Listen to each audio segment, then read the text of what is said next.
On the outskirts of the town, more outcasts. If twins are bad luck, Caroline must be the most unlucky woman in Madagascar. She has 3 sets of twins. Tizani kambanga voalohany, Carola, Karina, Carlosi, Carla. Kambanga farany zany Cardosh, Karika. Wow. This tiny tent is now their home because of the taboo. It's an incredibly small space. This tent is dark, it's leaky, and it's damp. I can feel it rising through the ground. It's the middle of the rainy season, and they've only got straw matting for flooring. So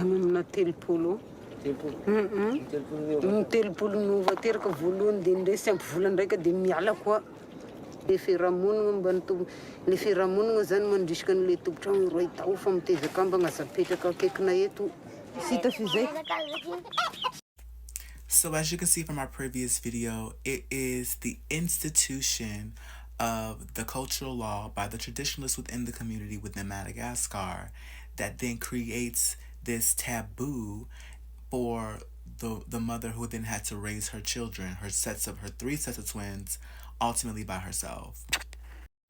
Having the twins was ultimately seen as taboo because it was something that their ancestors had ultimately said to them, and that parallels ultimately what we experience as Black gender nuanced people, where, you know, we'll hear in the collective people say, well, Big Mama didn't say that about gay people. And so there is ultimately this paralleling effect for our people within the community.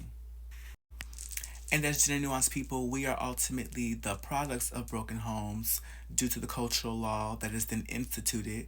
We then are left out of the traditional family, and many times gender nuanced people within the collective are left out of conversations within the larger understanding of the collective.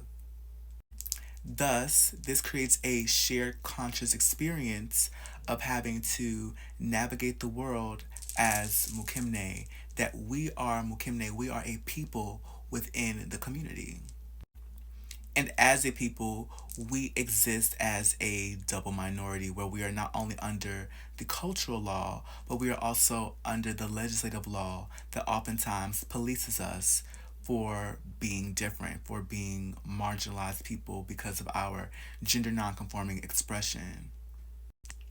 And when it comes to the experiences of trans women and gender nuanced women, that misogyny ultimately complicates the situation even more and compounds their minority status for simply being women.